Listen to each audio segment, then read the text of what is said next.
Welcome to the Food Explorer podcast. My name is Colleen. I am your host for this exploration through food, building community, talking about cookbooks. We're going to do a lot of different things in the course of this podcast.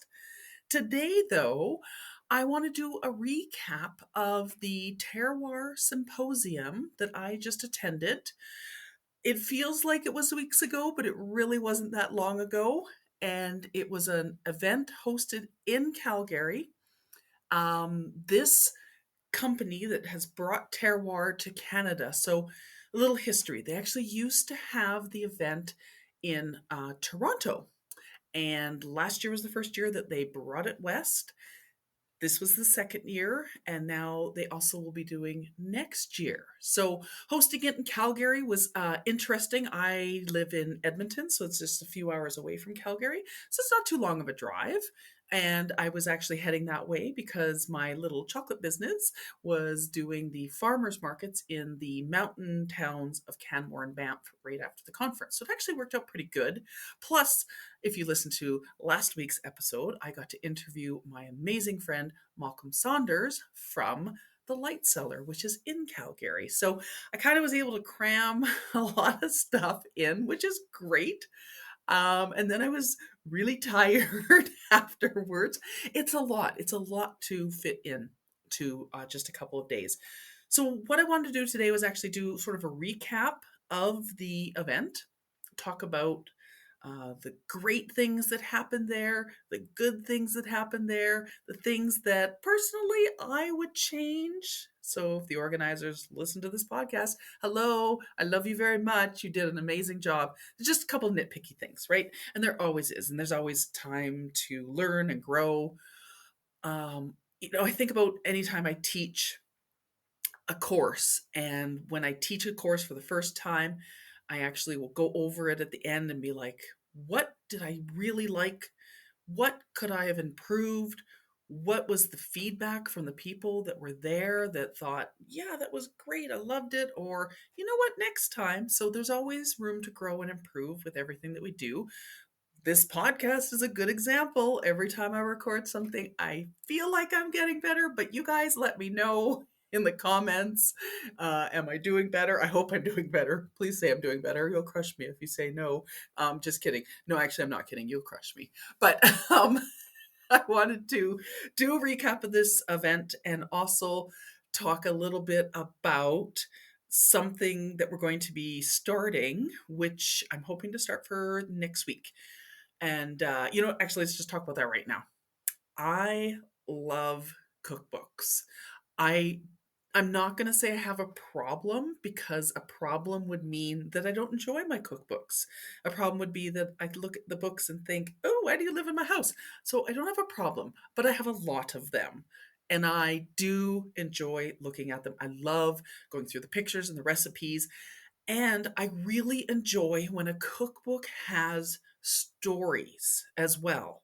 So, we're going to start doing some episodes where I'm going to actually be reviewing some of the cookbooks that I have. And just recently, it's so funny because I have acquired one, two, three, four. I'm kind of looking around here. I've acquired 6 new cookbooks, and 4 of them are signed by the authors, which I love. So, at the Terroir Symposium, just to kind of totally go from one thing to the next, but they do fit together. So, books, we're going to start doing book reviews. And then at the Terroir Symposium, they actually had the Cookbook Company, which is a bookstore in Calgary that sells cookbooks and foods, like specialty items, and they're attached to a little wine store. And it's a lovely place in downtown Calgary. Their staff are fantastic, just absolutely top notch. And so while I was at the symposium, they had different vendors set up that you could go talk to them about their wares. So they had the Made in Alberta group, which is supporting products that are made in Alberta. They had the Cookbook Company with all the different cookbooks. So I'm pretty sure I was the first person to buy anything from them, but I can't help myself because I really do enjoy books. So I was able to get 2 fantastic books that I haven't even had a chance to dive into yet, but one of them is by a local author. Actually, I think both of the authors are local. I haven't even. I'm going to an event tonight where they're going to be there. I'm going to get my cookbook signed. But this book is called Prairie, and it is by Twyla Campbell and Dan Clapson. So this is seasonal farm fresh recipes celebrating the Canadian prairies. It's divided up into seasons, which I'm quite excited about because I kind of enjoy the books where they have the seasonal aspect to it. Trying to eat with the seasons. We want to be doing that as much as we possibly can. So I'm really excited to start diving into that book and seeing where they go with everything. The other book that I got is called The Flavor Equation: The Science of Great Cooking Explained, plus more than 100 essential recipes. And then this book is by Nick Sharma, Nik, and then Sharma, but it has beautiful pictures. And on the front, it says emotion, sight, sound, mouthfeel, aroma, plus taste equals flavor. And this is an absolutely stunning book. The photography in the book is amazing. They have all these really cool infographics in the book about, creating different mouthfeel and how does that change, the perception of the food. And what about when we do the texture? And what about when we have aromas and different flavors? And when I'm making chocolates, I'm always thinking about this, just intuitively thinking about it. So I'm excited to deep dive into this book that I picked up. So I got both of these books at the Terroir Symposium. I also, if you remember in my 4 stories for you, I said I was going to see if I could meet Alicia Kennedy and get her to sign my cookbook, or not my cookbook, the book that she just wrote. So she wrote a book called No Meat Required by Alicia Kennedy. And yes, I did get it signed. And it was really funny because when I saw her, my first thought was, oh my gosh, she's so much shorter than I thought. From her pictures, I thought she was very tall, and she's not, but she was very lovely and gracious, and she spent time talking with people. So I was really excited about that. I will also talk a little bit about the presentation that she did as well. So we're going to go over that and kind of go through everything. The other thing that was fantastic about the event was one of the vendors that I know sells clothing for chefs. And so I'm going to be featuring this in videos coming up later, but I was actually able to get one of their beautiful custom aprons.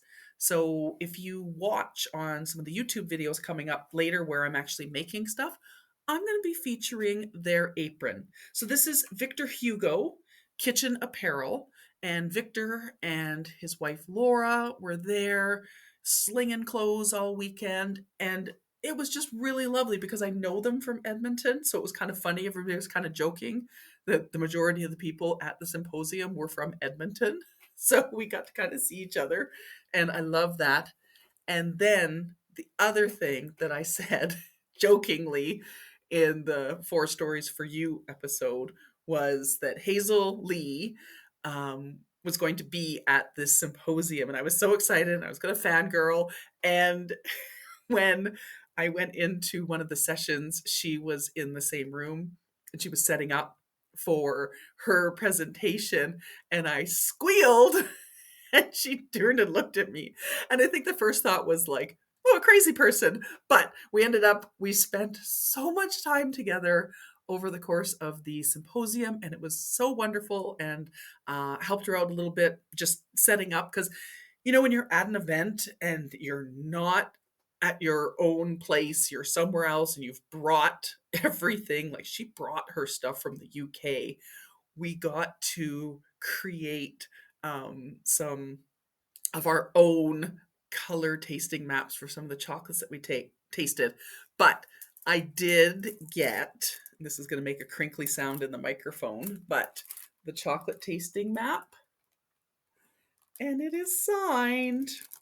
I got it signed. I'm so thrilled about this. Like, I know it seems geeky, but how fun to be there and actually get the chocolate, the taste with color chocolate tasting flavor map and to get it signed. And I'm going to talk about it just a little bit, but the presentation that she did was so creative and so fun. So, but I'll give a little more information. What I wanted to do though was kind of go over some of the nitty gritty details of the symposium. So there was opening ceremonies on the Saturday morning, and we were actually at SAIT. So SAIT is the Southern Alberta Institute of Technology. It's in Calgary, nice and centrally located. Here's the thing I loved about the venue space. First off, there was parking. And if you have a vehicle, if you have to drive anywhere, you know that you need parking. There was parking. It was reasonably priced, $5 for the whole day. I know it seems silly to talk about this when this is a food podcast, but honest to goodness, it makes a difference. So I was able to drive from the Airbnb that I was staying at, find parking right by the entrance to where we were being hosted for the 2 days that we were at SAIT. I loved it. When I got into the main foyer for the check-in was a little bit bumpy. They didn't quite have everything organized, but the two ladies that were checking you in and greeting you, top notch. And they were the same two ladies for the whole conference. They were so lovely. And even though there was a little mix up with my ticket, it was totally fine. They handled it right away. They got me checked in. And even though you could tell it was like, oh, shoot, there's a problem, it didn't matter. They were professional, consummate, just hosts. And I love that. So that was really great. I spent some time in the exhibition hall kind of looking around. It was fun to see so many people that I knew. So Mary Bailey of the Tomato was there, the entire crew from Range Road was there, the chef from the Butternut Tree here in Edmonton was there. Like all of these people that I already know. Again, like I said, I felt like the majority of Edmonton was there. But they also had some vendors that had little breakfast items for you to eat and sort of try out the food that they had brought, which I thought was fantastic. On day 3, though, was the best breakfast. They had a gal there that had cronuts that were filled with passion fruit with chocolate on top. I can't lie to you guys. Over the course of the entire day on Monday, I ate 3 of them. I'm not ashamed. And every time I grabbed one, I went and told about 10 other people, you need to eat this. It was flaky, it was crunchy, it was not overly sweet. It was just perfect consistency. Like I'm going to try not drool right now, but I'm thinking about it right now. And because I have flavors and recipes in my head. So when I eat something, then I can remember the taste and how it made me feel. And I'm remembering that right now, and it's making me all warm and fuzzy inside, and I do enjoy that. So day 3's breakfast was the best.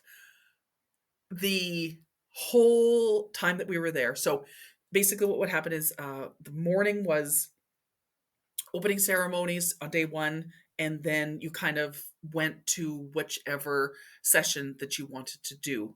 And every hour on the hour, the session that you were in would end, and then you kind of very quickly had to get to the next session. So one feedback that I would say right there was that people kind of felt like rushed, like they had to get going because it was, 10 o'clock session, 11 o'clock session, but the sessions were an hour long. So you had to finish the session, and if it wasn't in the same room that you were in, you had to hightail it to the next one. My other feedback would be, so on day 1, which was the Saturday, I love that we did the opening ceremonies.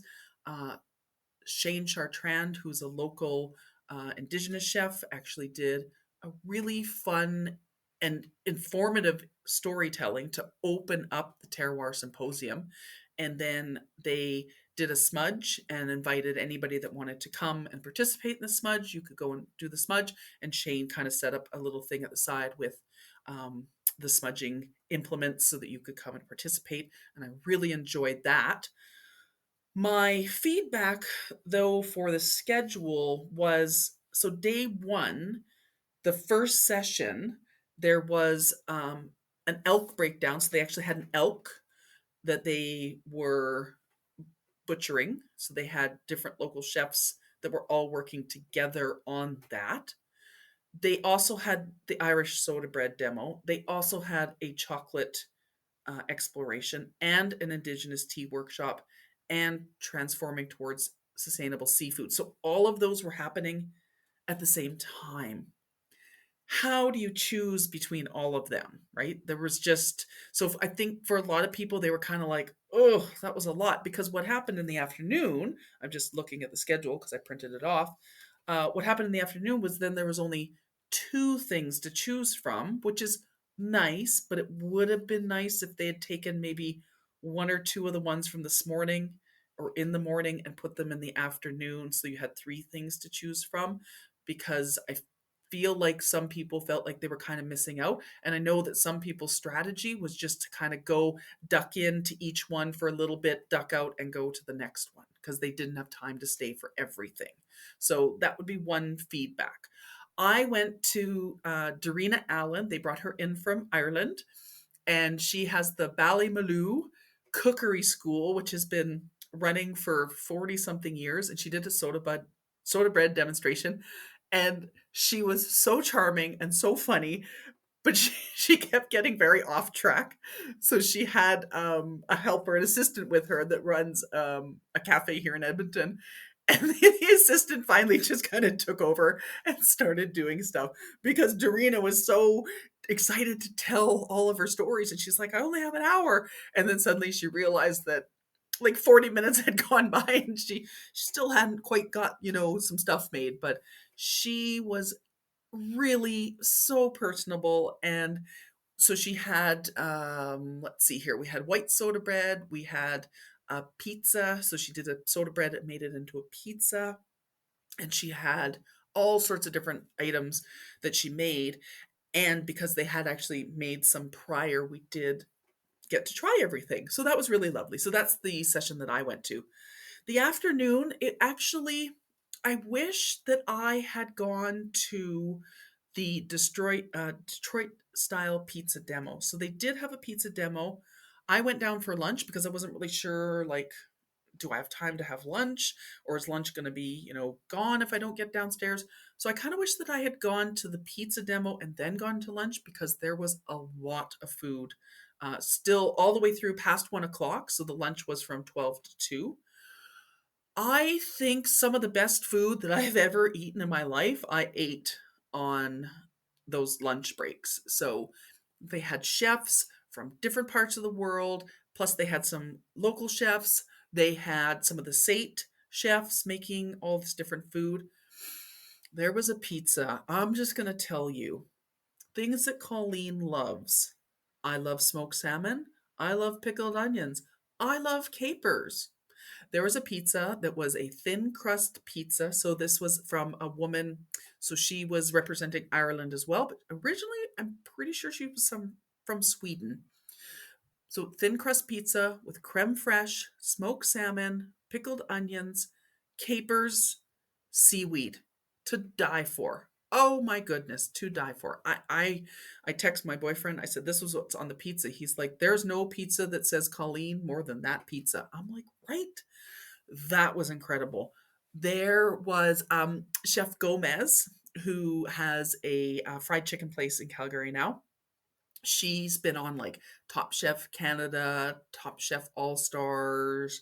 I think she was on Beat Bobby Flay. Like, I don't even know how many TV shows she's been on. She and her sister have this fried chicken place in Calgary, and they had these mini like fried chicken sliders. They were phenomenal. There was so much good food there. Like, you couldn't go wrong, really. In the afternoon, I went to a pemmican workshop, which was a really interesting sort of history of pemmican. So pemmican is an indigenous food that for a lot of people, they would use it as a travel item for food, because basically it's meat that's been dried, berries that have been dried, and tallow. So it's those three ingredients mixed together. So they're very preserved in themselves, and they're great for taking traveling. everybody, of course, wanted to try pemmican, but there's all these weird laws and rules around wild meats and what's been harvested by somebody that's indigenous. And so she wasn't able to bring any to us, but just listening to her story, she grew up on the trap line. So her name was Vivian McDonald. And it was a lovely workshop. And I kind of giggled because there was one guy, and so Vivian was talking about the state of some of the animals that they've seen, sort of in the last little while, and some of the animals are, not in the healthiest condition. And he's like, well, why do you think the animals aren't healthy? And I'm in the back, I'm like, humans? And he's like, that's a general answer. I'm like, don't even with me right now. And so she's like, humans, pesticides, clear cutting, oil and gas, like all these things that are happening in the area. This affects the animals and their access to their foods and water and safety and shelter and all of these things. So I enjoyed the workshop. It was good. From there, I zipped down the hall to the weirdest workshop slash lecture that I've ever been to. So the name of it was Transforming Food Service Through Innovation. And the woman was very lovely. And she was talking about, like, how do you get grants and how do you get tech grants and stuff for food service. So she said, one of the challenges is it's really hard to get a grant for something like an improvement in the food that you're sourcing or something like that. Like that's a harder thing, or getting a grant for labeling for your product and stuff like that. But if you have weird ideas, you can get grants. So she played a video of these two robots making pasta dishes, basically. So it would be, you have the robots make your pasta dishes at the restaurant, and then the humans can just do something else. And so it was this video playing of these robots making pasta, and everybody in the room was like, mouth open, gaping at this video. So me, you know what? I'm a bit of a smartass. So I'm at the back of the room. I'm like, didn't we see this? Is this Skynet? Like, what's happening right now? And it was so weird. She's like, but this frees you up to go and do other things. Well, if I'm a chef at a restaurant and the robots are making the food, what am I doing? Right? Having a glass of wine at a table with somebody? Like, what? And then the other innovation she talked about was somebody has created a wristband that you put on your employees. And if the wristband is red, that means their hands are dirty. And I'm sitting there going, so if I'm at a restaurant and the server comes up to my table and their hands are dirty because their wristband says red, what do I say? Take my food back? I'm not eating that. Go make it again. Like, what am I doing with this information? Am I just sitting and looking around the restaurant, making sure I see green lights everywhere? First of all, wash your hands. Come on. Come on, people. This is basics. You learned it in kindergarten. You learned it before kindergarten. But, they really kind of like, hey, everybody, wash your hands. So I thought it was so weird. And I think I came away from that going, huh, okay, okay. I, I don't feel like it really, it's something to talk about, but I don't feel like it really gave me something clear and concrete that I could use in my future. So, yeah.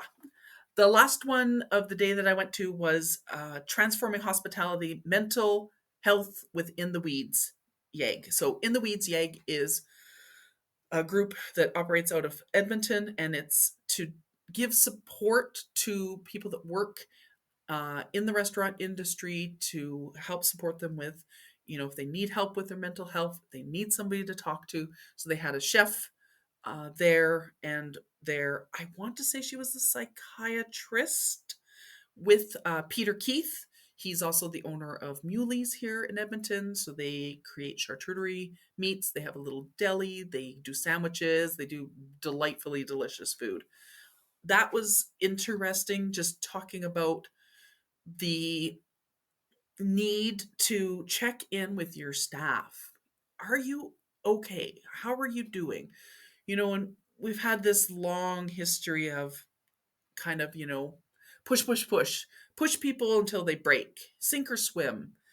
But instead of doing that, why don't we create longevity with our employees and find out, are you okay? How are you doing? I think I should have a staff meeting with myself later and ask how I'm doing. I don't have any, coolers to walk into and cry, but if you work in the food industry, that's where you go and cry. You cry in the walk-in coolers. So the programming ended about 5 o'clock that day. This would be my other little, not criticism, but constructive feedback. I kind of wish that there would have been one more half an hour session after this. And I'll tell you why. Monday, we're going to get to Monday in a little bit. Monday was so packed with stuff. People were worn out. People were dropping like flies on Monday. It was way too much. Monday ended up being like a 13-hour day, whereas this was, basically 9:30 to 5 o'clock. If you missed, if you didn't come for the opening ceremonies, then the first session was 11 o'clock. So I found that by the time I got to the Monday, and the Monday went really long, I was kind of a bit tired and unhappy. Also, well, I'll talk about this in a second. We'll go over Monday in a minute. Come on, Colleen, you're jumping around. On Sunday, so Sunday was day 2, so the event was Saturday, Sunday, and then Monday. Sunday, pulled in, got my nice old cheap parking spot for $5, which I was very happy about. The first thing I went to in the morning was one of the best things that I went to. So this was called Media Training 101, making the most of live public appearances. This was done by a gentleman named Steve Dolinsky, and they actually brought him in from Chicago. The great thing about this was his presentation was 1000% amazing. He had a great PowerPoint presentation laid out so clear and concise. He had points for each thing. So, getting ready for the event, what do you want to have ready? Are you doing lots of research? Are you getting there and you've got stuff to set up? He talked about how do you grab and engage your audience right away? What are you doing to keep them engaged? How are you interacting with, say, the host if you're on TV and you're with one of the TV anchors, and how do you get them to do little things to keep it flowing, creating, no dead air situations, and also having something really visual. So if I'm on TV, I'm not sitting there with, all these bowls that nobody can see in. I've got my clear glass bowls and people can see the ingredients. I have something made up already. So if something goes wrong, magic of TV, no problem. Here's the finished product.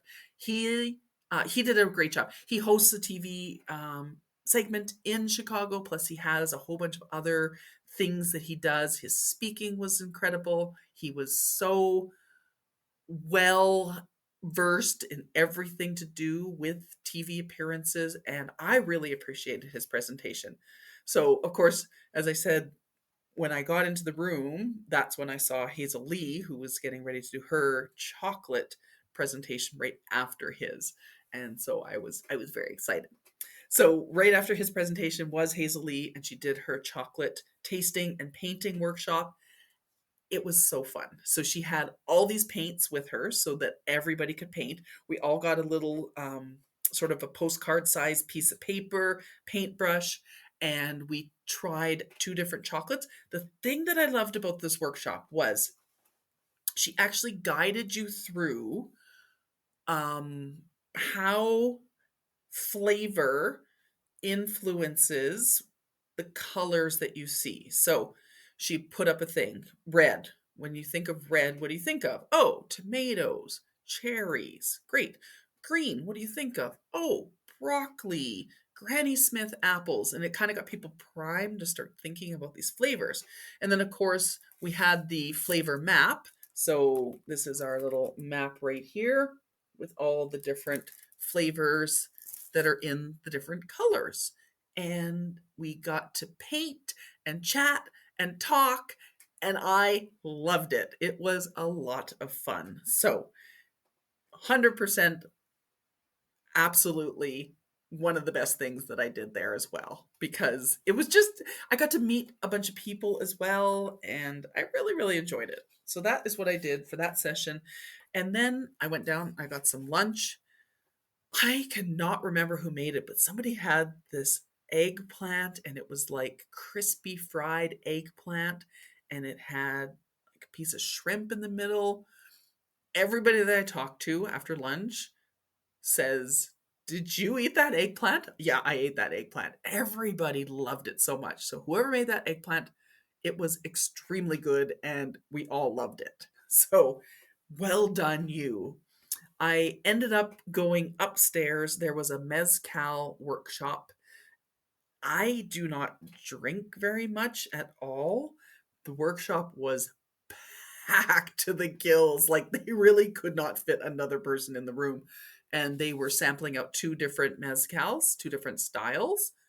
I am not a drinker, but the second one that we tried, which I cannot remember which kind it was, but it was actually quite good. It was very smoky, it was very smooth. The presenter did a great job talking about all the different types of mezcals and the different types of methods for creating them, from artisanal to ancestral. And I thought that was really, really interesting how he did that. So I quite enjoyed it. After that, I went to a session called Drinking Chocolates to Bake. And this is Chef Selassie, and she is from Ghana. Amazing woman. She is part of a company called Mid Unu Chocolates. So this is a little chocolate company that she is the founder of. They do have a US component so that they can ship stuff around the US. She is in Ghana. And this was really interesting because she actually took the chocolates and she was showing how to make like the flourless chocolate cake. And it was delicious. And they had flowers on top, so edible flowers on it as well. I ate two pieces of that cake. They were small pieces, don't judge me, but they were small pieces and they were delicious. They were so rich, so flavorful, so creamy. And she did a bit of education around some of the different herbs and spices that you would specifically find in Ghana, where she is from, and sort of her discovery and figuring out how to use these spices in different applications. She also had a hot chocolate for us to start with, and it was like really delightful pepper notes to it because there was a pepper component to the chocolate. So I absolutely enjoyed it. I loved doing that workshop. Really, really fun. And then right after that was another chocolate workshop, but this was all about cocoa powder. So Cocoa Berry actually put this presentation on, and it was about different cocoa powders. So from full fat cocoa powders to basically no fat cocoa powders, and the applications for each one, where they really shine, where you might want to use one over the other. And it was actually quite informative and fascinating. I was unsure as to if I would enjoy the presentation, but definitely a lot of really great information. I actually took a ton of notes, and we got to eat something. And I don't remember what we got to eat, but we got to eat something. It was delicious. By this point, I was so full that I was just like, how much more food is there? But it's okay because food is delicious. That's what we're there for. It was a food symposium. Then the last one that I went to that day was called Versatility of Recipes. This was by a wonderful chef out of the States. Her name was Chef Diane Moua. Oh my gosh. I'm sorry, Chef Diane. I'm mispronouncing your name. She's a James Beard nominee. She showed how you can use one recipe for choux pastry. So choux pastry is what you use for eclairs, cream puffs, anything like that. But what she did was, and it was, again, this is a constructive feedback. At that time of the day, there was only 2 workshops happening, and they were anticipating a lot of people at her workshop. So she had a lot of food. Worked out great for those of us that were there because there was not that many people there. So we all got to eat a lot. In fact, I took home for dinner that night. So she made this creme anglaise. It was like an apple creme anglaise. I can't even explain to you. I put it in my mouth and I immediately was like, this is my childhood. What is this? And I still am trying to think of what it was that I ate in my childhood, that this scoop of this apple creme anglaise basically made me think, wow. Wow. So really incredible. She had that in a puff pastry. She did ones where they were savory. So same puff pastry, but then she had a little bit of cheese on top of it when it baked. Inside it was sliced open and they had baked in some ham, cheese, and a savory like cream cheese spread. It was also very delicious. And then she made shoe puff pastry churros. And she made them right there, fresh and hot. So we were all just eating these hot churros covered in cinnamon sugar. And that was really super duper fun. So I very much enjoyed that. And like I said, I got to take food home for dinner. So that was the end of day 2. Now, here's where my criticism comes in. And the challenge was day 3, we were then at a different venue. So we were actually at the Jack Singer Concert Hall in downtown Calgary. It's not that much further from SAIT, but parking was $35. What the what? $35. Yes. $35. I was unimpressed. And there were some people that were like, oh, well, it was only $28 at the lot down the road the other way. Oh, it was only $32. It doesn't matter. It was too expensive. Jack Singer Concert Hall. So they were kind of, oh, we got this venue, donated to us. Untrue, because I paid a $61 processing fee to Arts Common Calgary, and I'm pretty sure that they didn't need $61 to process my credit card payment.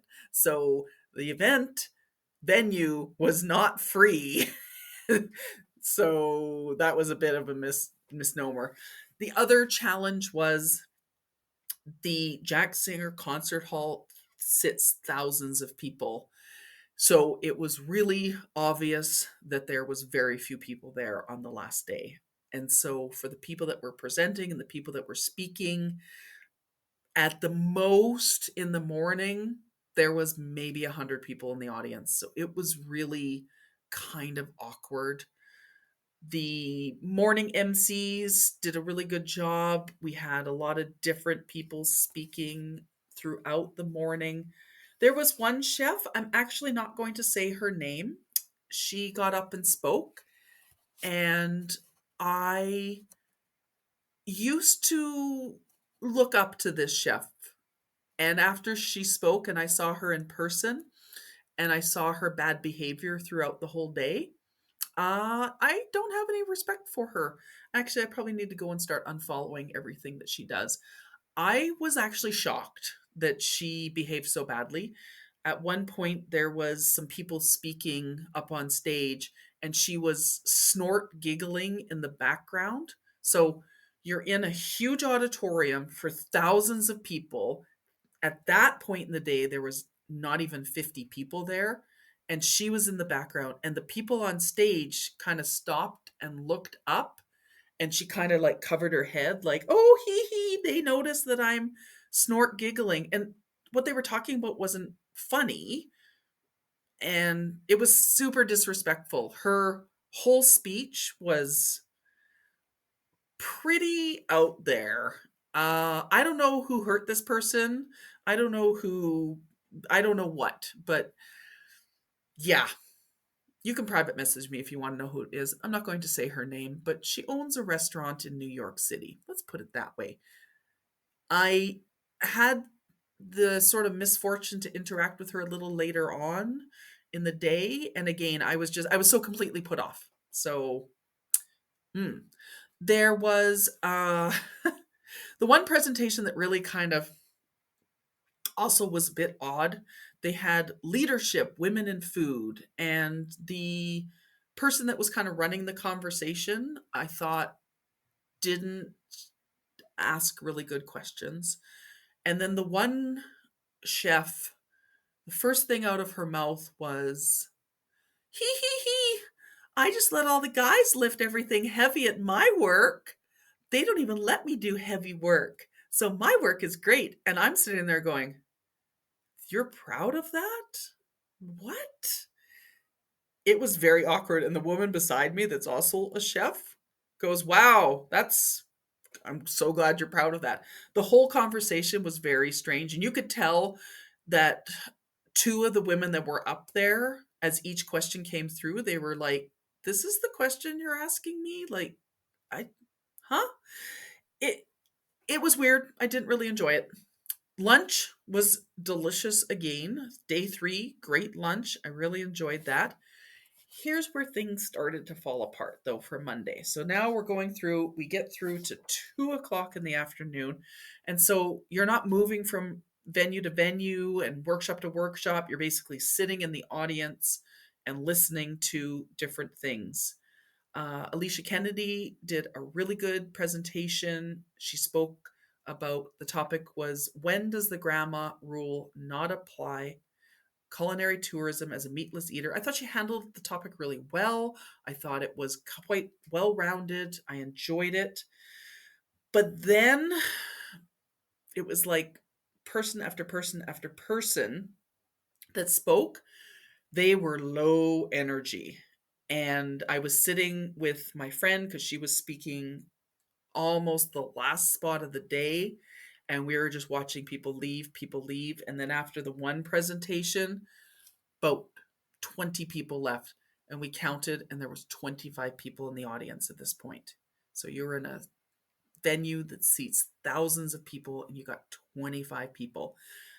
Hazel Lee and Selassie spoke the last presentations of the evening. So just before 5 o'clock, they were the last two. They were, in my opinion, the best speakers of the day. They were engaged, they were excited, they were upbeat, they had great topic, and I felt really bad that they had so few people there. I just thought, oh, my heart, like, you've come all this way. Hazel's from the UK, Selassie is from Ghana. Like, what's happening right now? So that was a bit challenging to see. Supper that evening was phenomenal. So we were back on track. Supper was phenomenal. There was one dish that, so they did the elk butchery on the first day, and then they actually made like sausages and stuff. And there was one dish that was bar none fantastic, and I quite enjoyed it. And my friend and I actually got 2 servings of it because it was really, really good. There was a few things there for me that I couldn't eat that night. Like, there was a lobster dish. I can't have lobster, and there was something else, but that's fine. Everybody else enjoyed it. They had a local chocolatier do a big chocolate art. So she actually set up this chocolate art where she was actually creating this big design on the chocolate. And then they were picking up like basically 1 foot by 1 foot tiles, and then they were having them for people to eat. So that was kind of fun to watch. Especially, I went up to the second level at one point and actually did a bit of video, and I quite enjoyed that. Then in the evening, it was kind of dancing and storytelling. So we had Indigenous dancing, we had Irish dancing, Irish storytelling, and I thought that was really interesting. Kiki Aranita did an amazing presentation about her journey as a chef and what she's kind of gone through. She ended up developing rheumatoid arthritis, and as a chef, when you can't use your hands, holy cow, what are you going to do? And she did such a beautiful presentation, and I really enjoyed it. And then we had a few other presenters. The problem, as I said, it just went way too late. Like by the time we were done, it was almost 9:30. So overall, Terroir Symposium, you get an A plus because really, of everything that got put together, the little nitty gritty things, like I would have preferred if some of the things that were on Monday, made Saturday and Sunday go half an hour later and just take a couple of these things off. We didn't really need sort of a couple hours for dinner in the evening. We didn't need a couple of hours for lunch in the afternoon, right? It could have been shortened down to make Monday a bit more manageable for people. Also, having it at the Jack Singer, to me, with how few people there were there, it didn't really make any sense. So I think a smaller, more intimate venue where there wasn't $35 parking would have also been really, really nice. But those are my sort of nitty gritty, picky. Colleen's just being that way. I'm just being that way. It's okay though. I think for next year, I'm excited to see what's going to happen.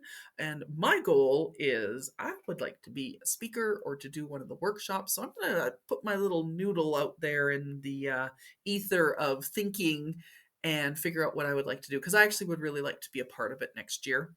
The presenters and the people that had booths and stuff actually got to do a really cool culinary tour to Banff on the final day, and I thought that was pretty spectacular. So with that, we're going to bring this to a close because this went for a little bit longer than I thought, but I'm a talker. I like to talk. I think my last thoughts would be, if you work in the food industry in any capacity, try and get to this symposium next year. I really think there needed to be a lot more people there to create the, sort of the vibe they were going for and the community. Now, I feel like this year, because there was a lot less people, I got to spend more time and do more meaningful conversations with people where they weren't kind of being pulled in every direction. So I got a chance to really kind of talk with people, which I very much enjoyed. But it would be nice, especially for these speakers that were coming from so far. Like there was a whole Irish contingent there. They were pretty cool. But wouldn't it have been nice if there was a lot more people to enjoy all of the things that Terroir Symposium had to offer? And they had a lot to offer. Honest to goodness, the caliber of the presenters, for the most part, like I said, Monday, there was a few, they weren't great presenters. They were a bit low energy, but that also could have been just because they'd been at the symposium all weekend and they were just simply tired. Some of them had come in from afar, and so that could have led a little bit to that. But I did really much enjoy it. I'm definitely going to go next year. With that, I hope this recap was great. And if you're in the food industry and you're thinking about going to a conference somewhere, do it. You're going to learn a lot. I absolutely learned so much. And I ate. I ate so much good food. Oh my goodness. Like I can't even think of all the good food that I ate because there was just so much of it. So go ahead, get out there and do those conferences, do those food tours, do all the things that you want to do. With that, I'm going to wrap it up. Please, if you can, we'd love for you to subscribe, but also share this with everybody because we're really trying to build up this food community. Like it, post some comments, and we will see you on the next episode of The Food Explorer.